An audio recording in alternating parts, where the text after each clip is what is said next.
for the local worker, for the local business. And in a way, it just helps nudge people to constantly prefer local transactions and helping the local economy.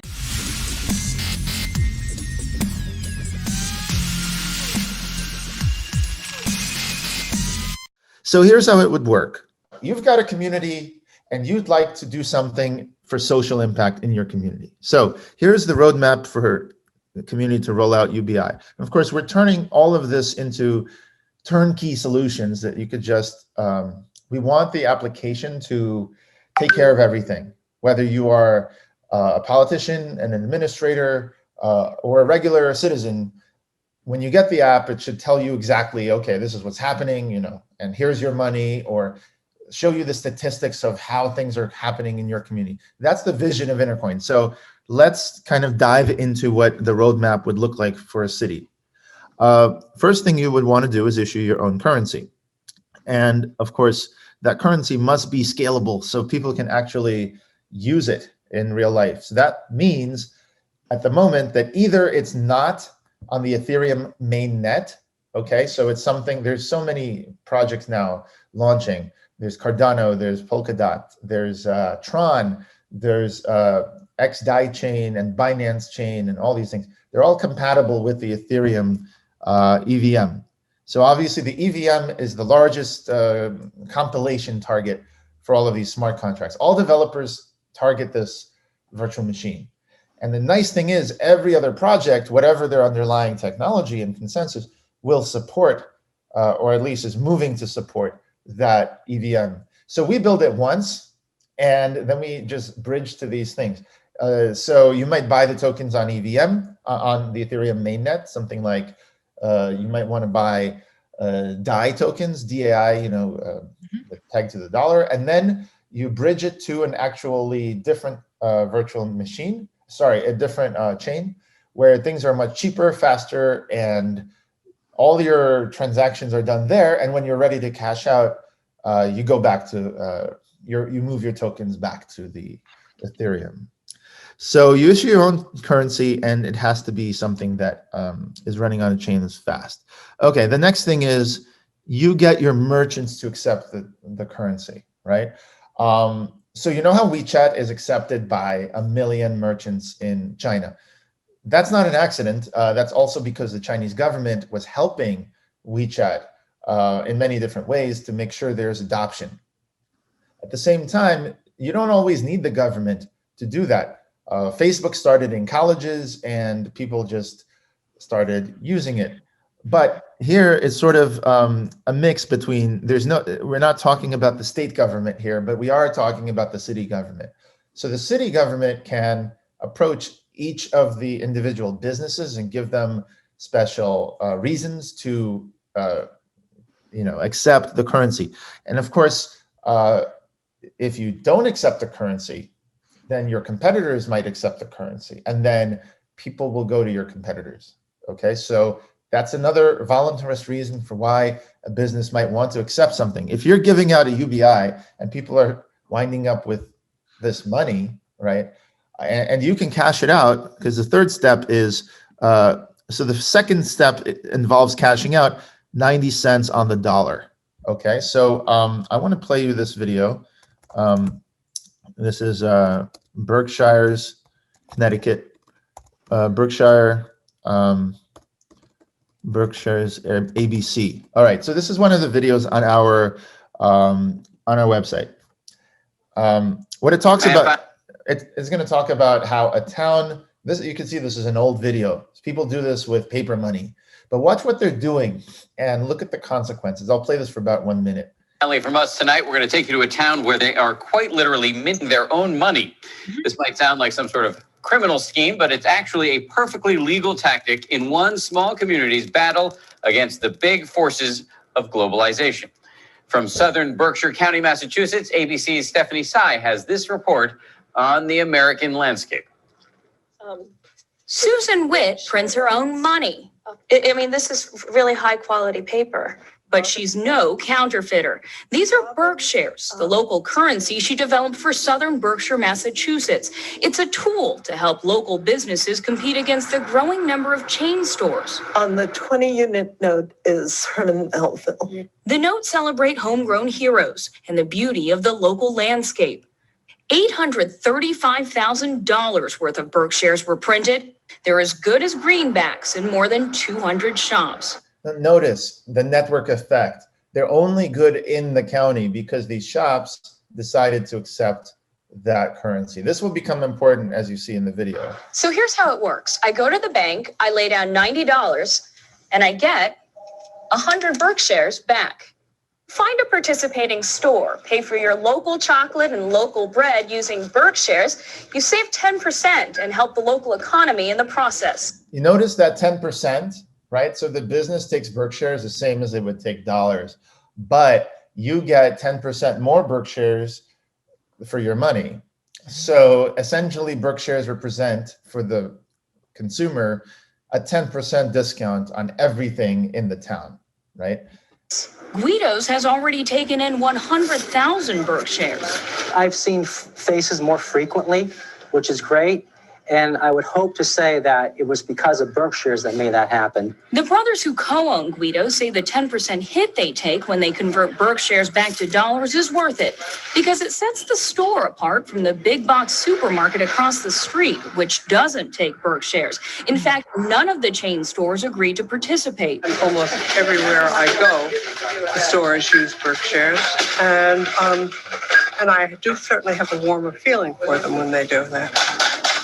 But it's not just about warm feelings. Thanks for taking Berkshire. Berkshares represent a quiet rebellion against globalization, and money talks. Shop owners report some of the business lost to chains and the internet is returning.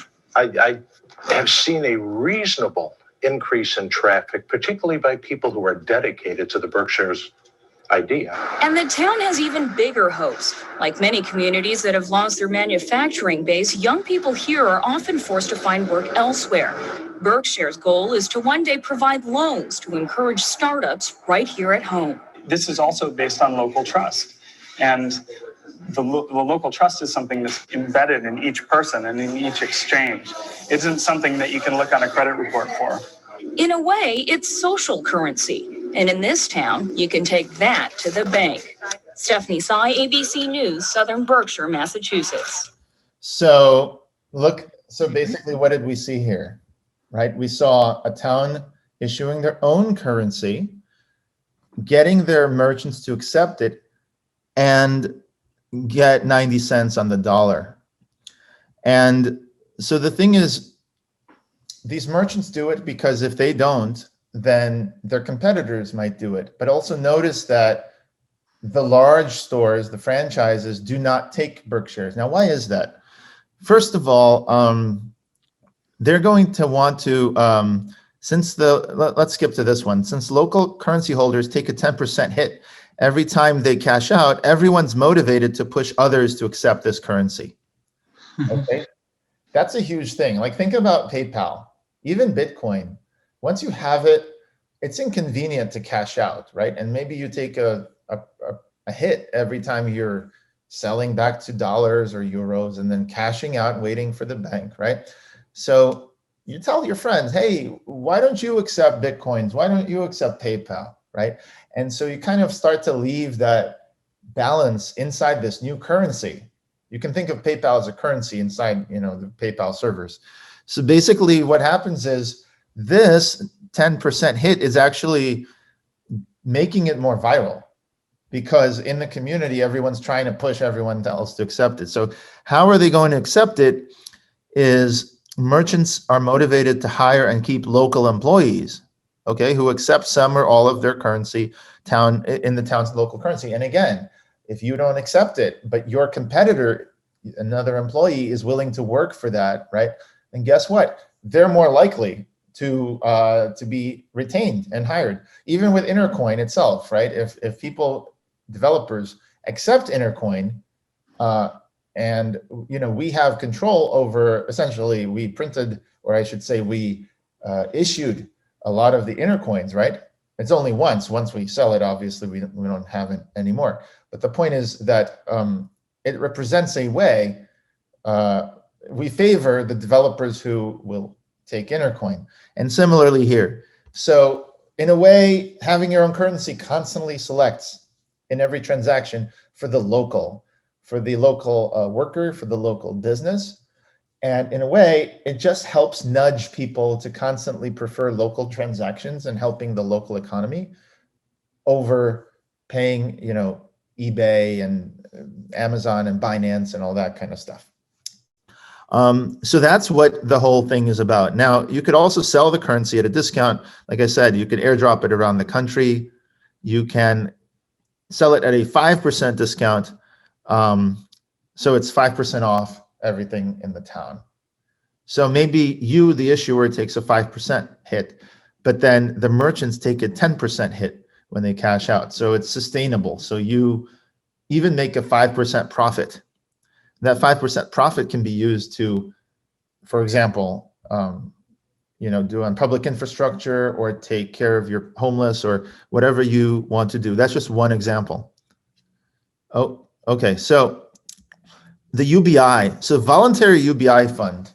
We've spoken to so many libertarians, and Bitcoin has attracted a lot of libertarians, right? So the first people it's attracted was tech geeks and nerds, or like ourselves, some of us, because they were the early adopters, right? But then quickly afterwards, people realized this is self-sovereign money. So it attracted sort of anarcho-capitalists and people who want to be free of the federal government or in many different ways. So a lot of people who got rich off of Bitcoin and have a lot of Bitcoin are people who really care about freedom and liberty. And we know some of those people, and they even run radio shows. And so it has shaped a lot of what we do. At first, we just wanted to have a UBI, but then we realized that the UBI has to be voluntary. It has to be something that the community will engage in without any coercion or force necessary. The way that happens is, since the community issues its own currency, the businesses can choose to accept it or not. Similarly to how they accept Visa, payment, or MasterCard. It's not fiat. They don't have to accept it, but they do, because if they don't, their competitors will. So it's convenient. People go. Similarly with WeChat and so on. So same here. But if they choose to accept the currency, knowing that 3% of every transaction is going to feed the homeless or whatever, that's the same as accepting Visa, knowing that you're going to pay 3%, right, to the merchant, to the processing. Intercoin is designed to charge a lot less for the processing than Visa or the 3%. So that money can go towards the community's needs, and it doesn't have to be 3%. It could be 10%. So how do we decide finally what happens with the currency? How much is given and how much is taken back with taxes and fees? By the way, taxes and fees is a way to remove money from the economy. I just want to mention this briefly. Taxes and fees, there's many economic theories about, paying for expenditures of a government. But when you start to issue your own currency, it sort of flips. And there's this thing, modern monetary theory. Warren Mosler, who is a big, Stephanie Kelton and Warren Mosler are sort of proponents of this theory. It's not an orthodox theory. It's heterodox. It's not the mainstream. It's not Keynesian. It's not even Austrian. What it says is that a community that issues its own currency and then accepts it back in taxes creates sort of demand for its own currency because you have to pay its own taxes. Okay, we believe that there's going to be a lot more demand for other things, not just paying taxes. But the role of taxes, according to modern monetary theory, is just to remove money from the economy. And one thing I just really quickly wanted to say, if you look at the Grace Commission, which is what Ronald Reagan put together to investigate how taxes are used on a federal level, the income taxes, you will find that, in fact, the report said 1/3 of all income taxes are consumed by waste and inefficiency in the federal government. Another third escapes collection owing to the underground economy. So with 2/3 of everyone's personal income tax wasted or not collected, 100% of what is collected is absorbed solely on interest on the federal debt and federal government contributions to transfer payments. In other words, all individual income tax revenues are gone, before one nickel is spent on the services that taxpayers expect from their government, said the Grace Commission back in the 80s. I'm not sure if the situation has changed in the United States, but the idea of taxes as the thing that covers expenditures is not necessarily the best way to look at it if you're issuing your own currency. Rather, you could say the issuing is the primary thing, okay? And that you run your monetary policy deciding to put money into this or that, whether it's a UBI or public infrastructure or whatever. And then the taxes and fees are there to remove money from certain sectors of the economy through fiscal policy. And that way you can decide as a community which types of activity you want to put friction on or put a price on. So some examples of things that you could tax, which are useful, is carbon tax, for example. So there's an idea in the United States called carbon tax and dividend. And the climate lobby is constantly pushing it. Citizens Climate Lobby. It's a bipartisan agreement, but it never gets to the floor of the US Congress, okay? The idea is that you have fossil fuels, you tax the fossil fuel production at the point of emission, at the point of extraction, whatever, and then you use that and you give it out to everybody. So the Alaska Permanent Fund is an example of such an enterprise, and it's probably the longest running UBI experiment in the world.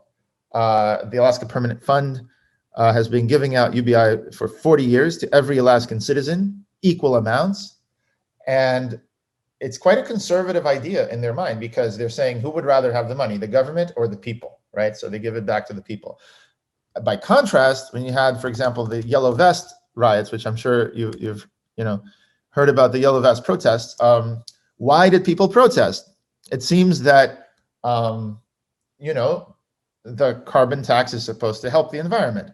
Well, the taxes fall disproportionately on the working class and the poor, right? Because they have to go to work, they have to drive, they have to use fossil fuels to make money.